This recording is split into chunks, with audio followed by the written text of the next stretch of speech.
Hey friends, Kevin here with an unseen guest, and tell our friends who we got the pleasure of meeting last night. Cousin Eddie. Cousin Eddie. Cousin Eddie apparently exists in real life, and we had the pleasure of camping next to Cousin Eddie last night.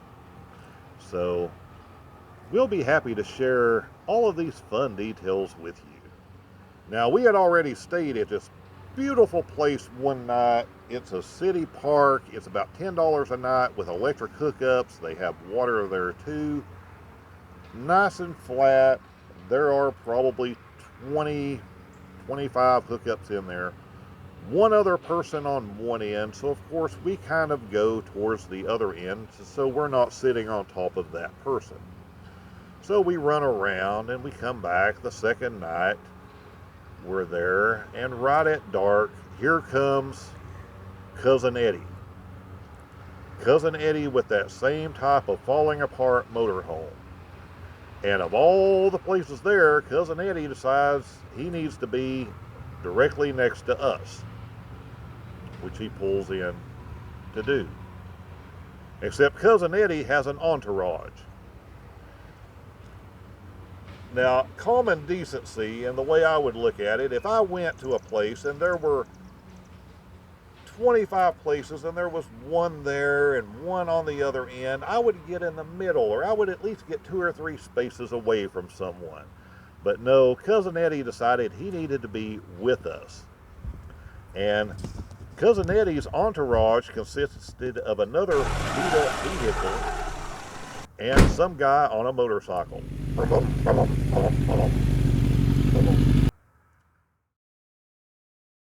And that wasn't the only company they had, but that was what they began with.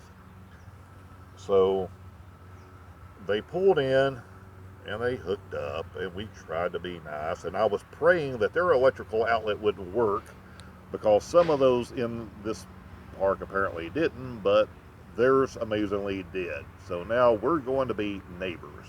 So they drag a few things out on their table, and then they're dragging tools out on the table, and then they're working on the vehicle, and it's beating and clanging and stuff.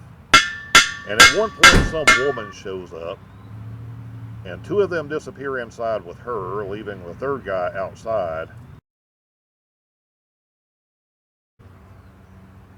And she wasn't there very long, so I'm fairly certain she may have been a hooker.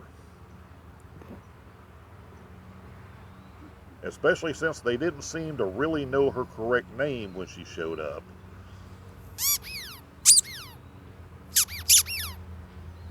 Thank goodness we had an air conditioner running to where it would drown out anything else going on there next door that we didn't need to know about.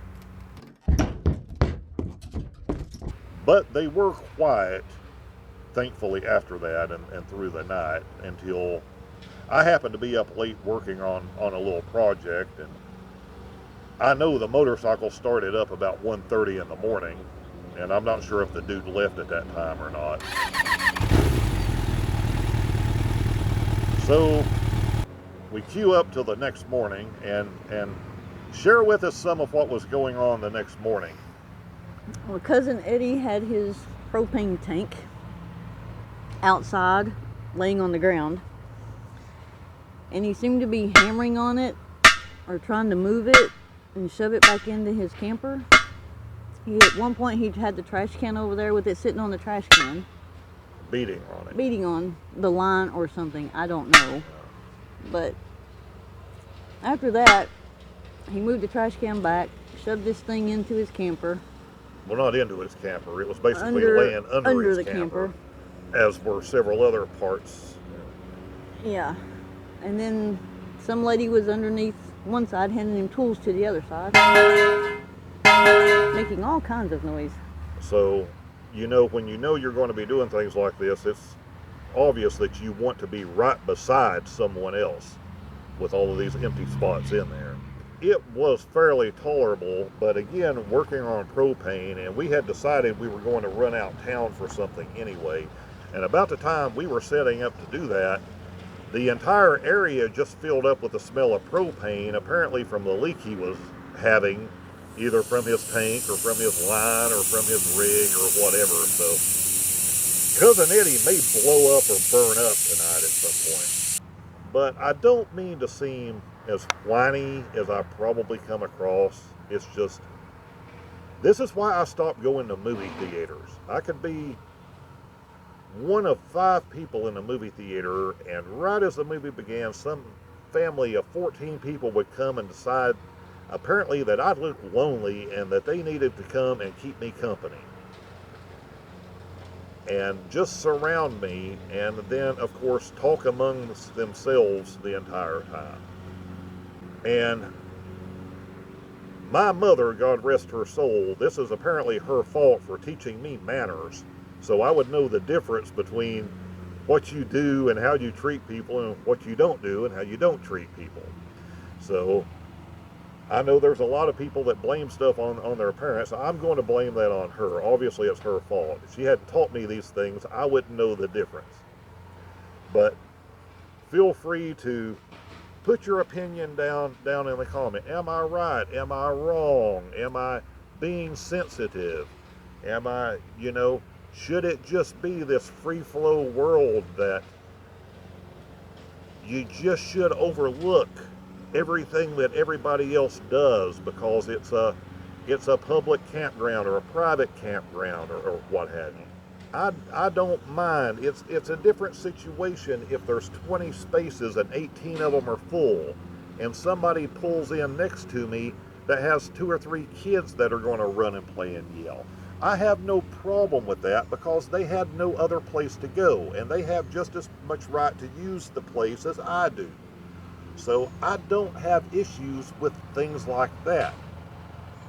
But when it's sitting wide open and you have 10 spaces on either side that you can choose, and you come and park directly next to me and then start beating and banging and clanging and making noise and firing, leaking propane into the air, that I do have a little bit of a problem with. It would have just been nice if he'd have said, hey, I got a problem, I need to fix it, there's going to be some noise. That would have been better. And I thought about going over and offering to help at one point, but, the only thing I saw him was picking up wrenches and hitting stuff with it.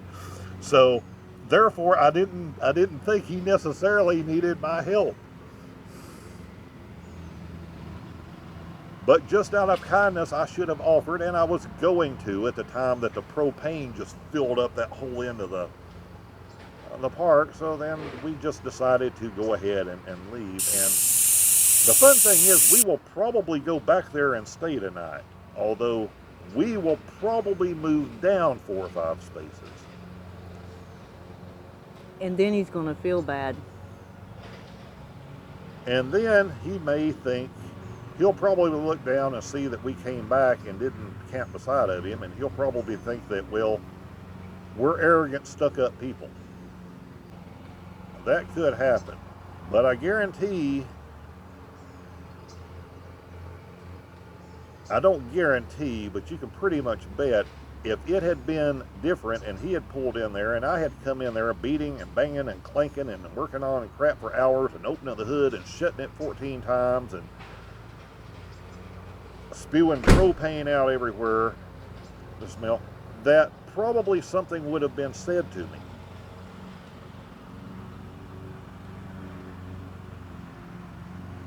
Maybe I should have. Maybe. So tell me how you would have handled that situation. It's okay if you have a different opinion on it than I have. You may even have a better idea for how to have handled that situation than I did. Would you have just left first thing this morning and given up when he started banging and clanking? Would you have gone over there and told him to hold it down?